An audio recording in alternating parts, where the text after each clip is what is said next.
I like to move it, move it. I like to move it, move it. You like to move it. I like to move it, move it. I like to move it, move it. I like to move it, move it. You like to move it. I like to move it, move it. I like to move it, move it. I like to move it, move it. You like to move it. Hello everybody and welcome to my review of Dreamworks animation film Madagascar, released in 2005, directed by Darnell and Tom McGrath. So, the reason for this review is basically to fill in the blanks of my missing Dreamworks reviews. I have reviewed a few Dreamworks animation films, but not all of them. Like the Pixar reviews, which I managed to catch up with, I am now going to be trying to review all the Dreamworks movies that I haven't done, and there's a long list, so it may take me some time. So slowly but surely, I will review all the Dreamworks movies, even the crappy ones. So I thought today would be a good chance to start with the first film of Madagascar, in the first film in the Madagascar trilogy, simply called Madagascar. So, the plot of Madagascar is that it centers around these four animals that live in Central Park Zoo in New York. Alex the lion, who absolutely loves himself. He's like a showbiz guy. You know, he's on his pedestal every day, roaring to the crowds. He's completely arrogant. He loves himself, and he thinks there is nothing better than living in the zoo. Gloria the hippo, who's the female in the group. Melmin, the giraffe, who is this medicine-prone animal. He can't live without his medicines. And then Marty, the zebra, who dreams of a life beyond the zoo, where he thinks the grass will be greener somewhere else. And essentially, the film starts off with Marty trying to escape the zoo and head to the wild, and then the animals end up being shipped on a boat which will lead them to Africa, although the boat is hijacked by the penguins who are trying to go to Antarctica, and then the four zoosters end up kind of getting thrown off the boat, washing up on the island of Madagascar, where they come across this tribe of lemurs who are being attacked by these tiger-like creatures called the Fusa, and then further complications arise. Alex starts to hallucinate. He doesn't eat anything, so he's kind of craving his meat, and he starts to go a bit ravenous, and the other animals have to try and snap him out of it, and then they have to try and get off the island of Madagascar. So that's essentially what you have going on in Madagascar. So the first Madagascar film, I think it's pretty good. I think it's a decent movie. It's not the best Dreamworks movie ever made, and I think a lot of people would agree with that. But it's certainly entertaining. I mean, look, at the end of the day, the way I see it is that the Madagascar trilogy is something that's more centered for kids. I still think adults can appreciate this. I mean, my mum enjoys the Madagascar films.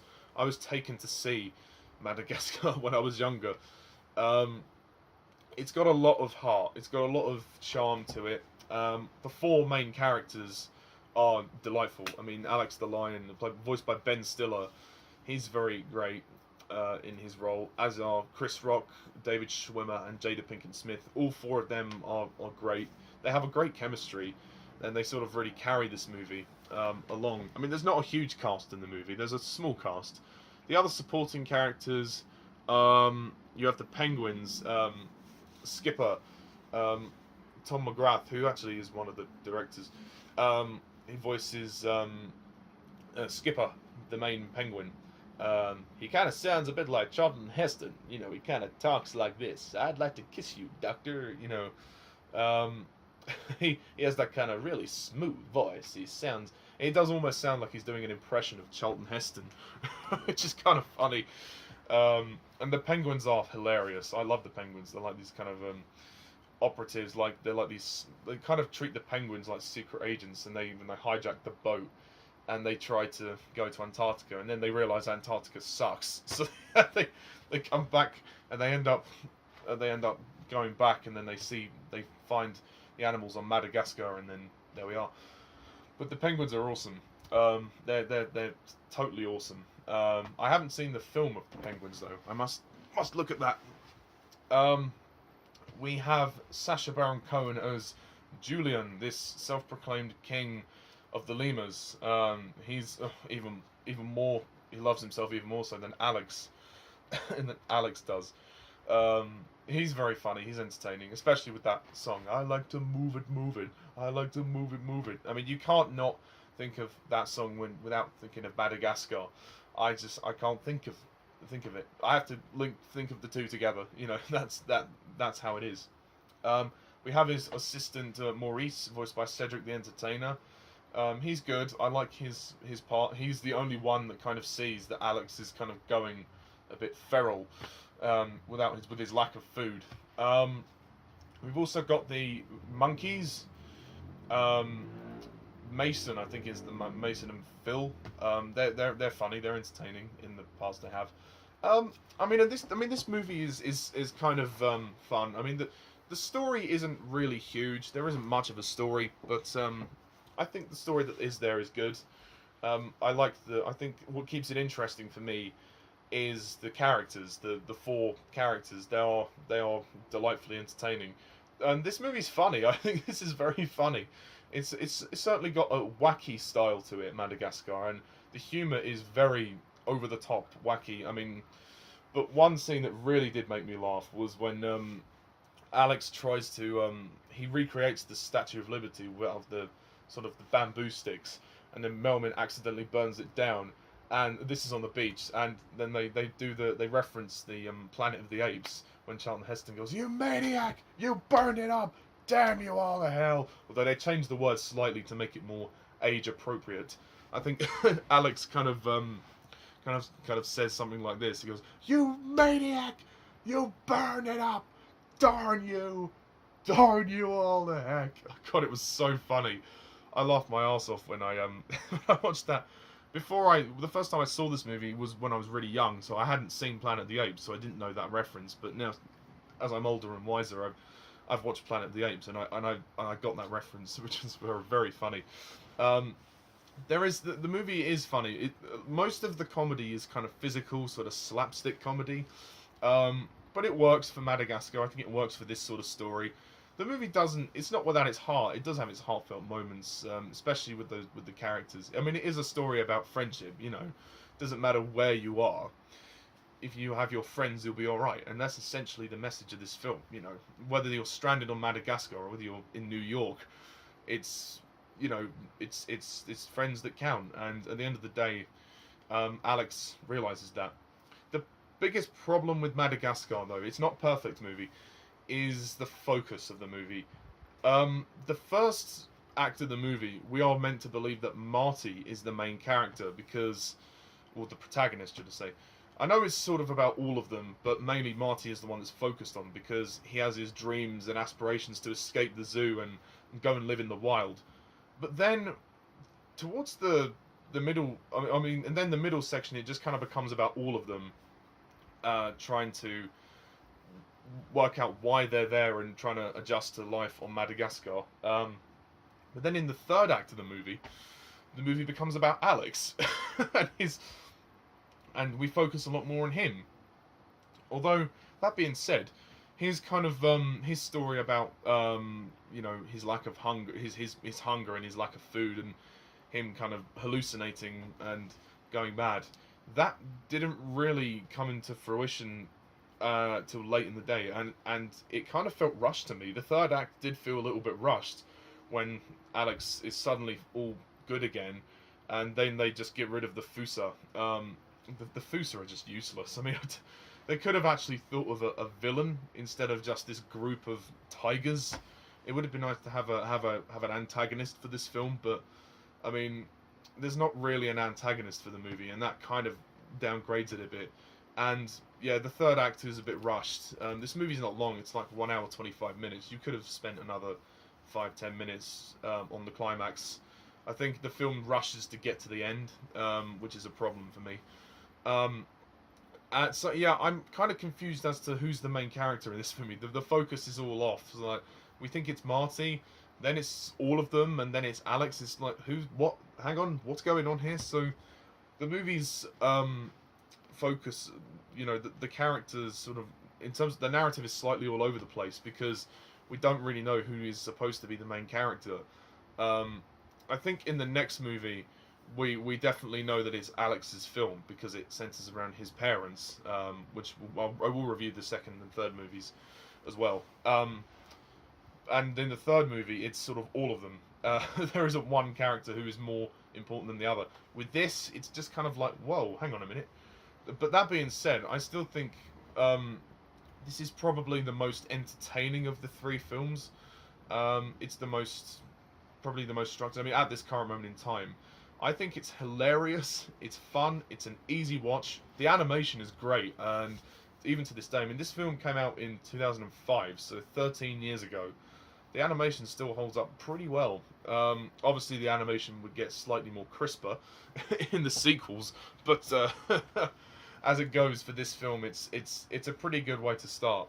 The humor's great. There's this hilarious old lady that starts attacking Alex for no reason. So like, some of the humor's quite random and quite wacky, but yeah, I think it works for the tone of this film.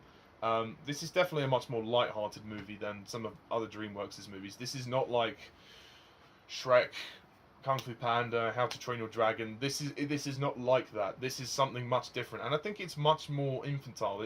There's almost an innocence about Madagascar, which I really like. And I've grown up watching this film.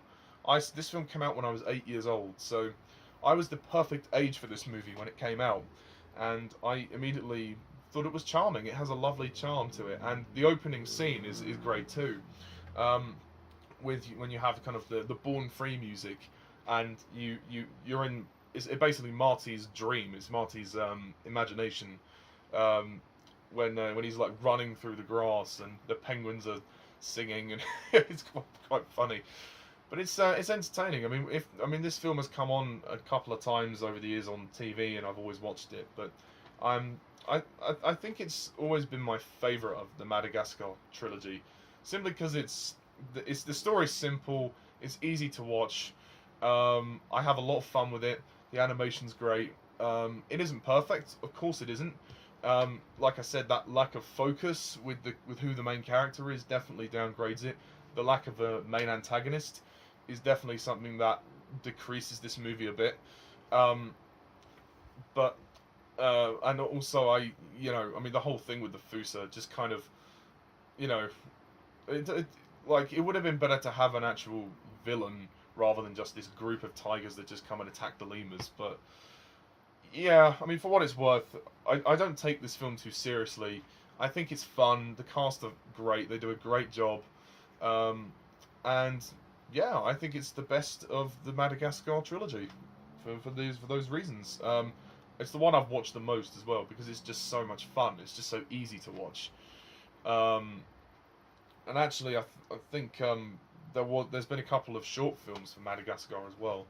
There's been a couple of Christmas ones that they've done over the years.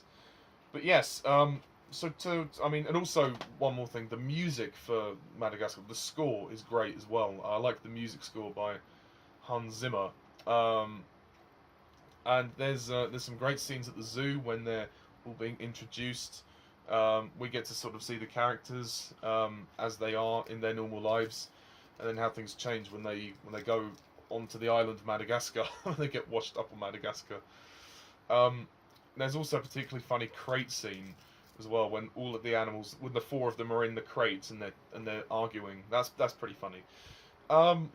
This isn't a masterpiece. It's not perfect, but it's pretty damn solid. I'd say it was a pretty good, solid movie, and I would take it over Smallfoot any day.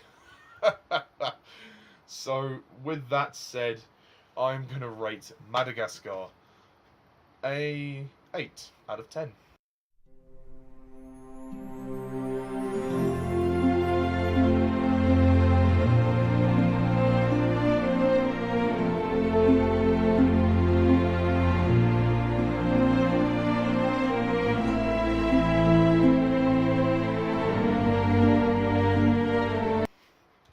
yeah, just some minor, some problems which definitely downgrade it. It isn't perfect, but it's certainly fun, and it's a much more light-hearted movie than DreamWorks' other works. But yeah, and a good start to this trilogy.